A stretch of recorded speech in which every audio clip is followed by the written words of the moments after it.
Jeff Johnson here, president of MSP Success Magazine, and I'm joined by Jay Hill, CEO of Network Providers in Utah. Welcome, Jay. Thanks. All right.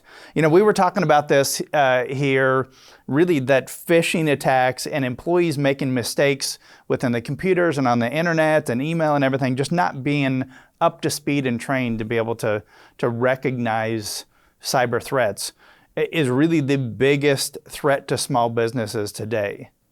Yeah, what we see a lot of times is, working with our clients is we see a lot of them are getting phishing attacks and they don't know what they're clicking on, or they're clicking on things and don't know what they did. So that having that training there. But how does that, before we even get into it, like why does that matter for someone out there? What are the threats? I mean, of someone clicking, that this seems to be something that's newer now, that's coming out that I didn't have to worry about 5 or 10 years ago. You know, I've had several clients have actually clicked on emails, and one of the things I see is kind of what I call a man-in-the-middle attack, where they get an email and they click on something and they give credentials or their information, and they don't even know they did anything wrong. I actually had a doctor that actually had sent an email to his accountant asking for him to make an electronic transfer. And then next thing he knows, he calls me and he says that he had lost $50,000. What they did is by giving his credentials somewhere in the past, and he didn't know, but he'd either clicked on an email, he did something, he never changed his password, things like that, is that this accountant had got an email, but somebody had compromised his email account through a phishing attack in the past, and they got in there and they were forwarding his emails to them on a Gmail account. What happened is then when they saw that email account go to the accountant, they then sent a follow-up email and told the accountant, hey, my bank's being audited or this or that. And so the accountant was then told in a separate email by this hacker, hey, send $50,000 to this bank account. Mm-hmm. And lost $50,000. And it was the doctor's fault that did it, but he was upset. So we trained him, we explained to him what happened, we found what happened. But again, that's after the fact. What we want to do is we want our clients to be aware of, these are threats that you need to be aware of, here's training.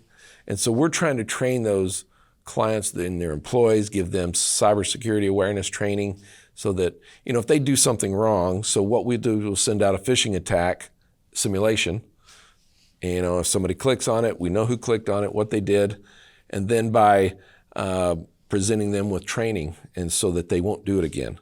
So I think every business is scared to death that they're going to lose money that way, or their data is going to be compromised, or they get their system gets encrypted, or you name it. Aren't these still easy to recognize? Can't someone if someone's got a good head on them, can't they recognize it? You get the misspellings and all that kind of stuff that's there. You would think so, but a lot of people, some of these hackers are so skilled that they're able to take enough information to craft an email so that the end user thinks it's real.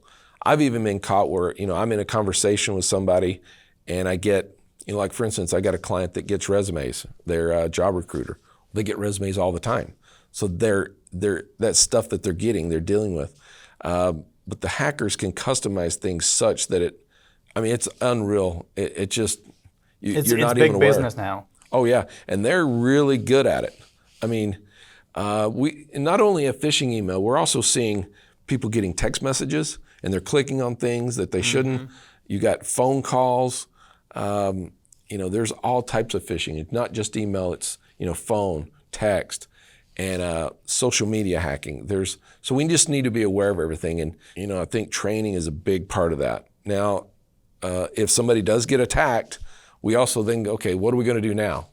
What software we're going to run? What are we going to do to stop that hacker and even mediate if they actually have an attack? Sure. So we're not only playing defense, we're playing offense.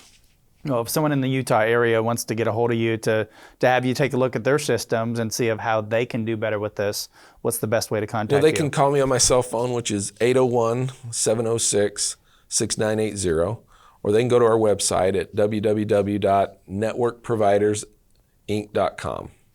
All right, easy enough. Yeah. Well, thank you, Jay. Well, thank you. I appreciate it. Appreciate it.